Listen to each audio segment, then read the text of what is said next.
where key media houses got one more window to apply for licenses to provide digital signal distribution. The media houses also managed to push back the digital migration, which they consider rushed. Now, the court ordered the Communications Authority of Kenya to consult with the three media houses on the digital migration program. KTN's Rita Tinina begins our coverage tonight from the Supreme Court.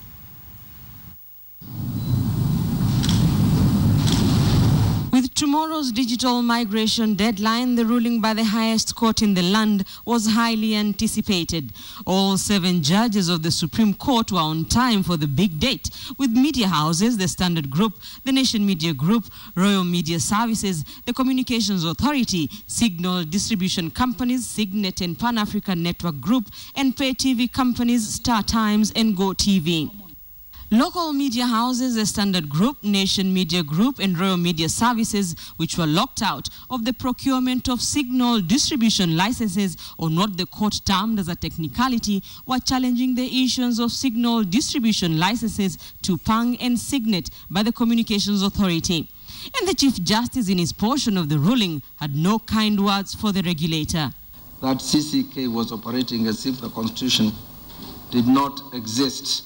In its 200-page ruling that took 3.5 hours to deliver, the Supreme Court gave orders compelling the Communications Authority to relook at signal distribution applications by local media houses. Within 90 days of the date hereof, consider the merits of the applications for a BSD license by the first, second, and third respondents and of any other local private sector actors in the broadcast industry, whether singularly or jointly.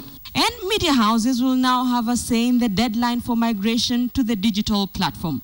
The Communications Authority will have to consult. In the exercise of its statutory authority, shall, in consultation with all the parties to this suit, set the timelines for the digital migration pending the international analog switch-off date of 17th June 2015.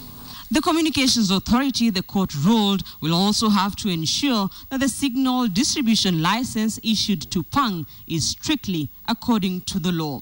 And ensure that the BSD license issued to the 5th appellant herein is duly aligned to the constitutional and statutory imperatives. In what it termed as proposals, the Supreme Court asked Parliament to review the Kenya Communications Act to support the shift from analog to digital broadcasting, as well as come up with environmental measures to ensure the big switch is smooth. Parliament should consider an appropriate course of legislation to govern the disposal of waste material resulting from the transition from analog television transmission to digital television transmission. The court wants the Communications Authority to realign its licensing procedures and subsidize the prices of digital set-top boxes. CAK to ensure that their sale is open to competition to avoid creating a monopoly or a duopoly.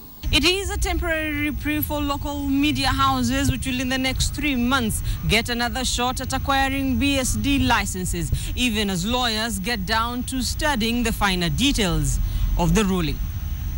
Rita Tinina, KTN, Nairobi.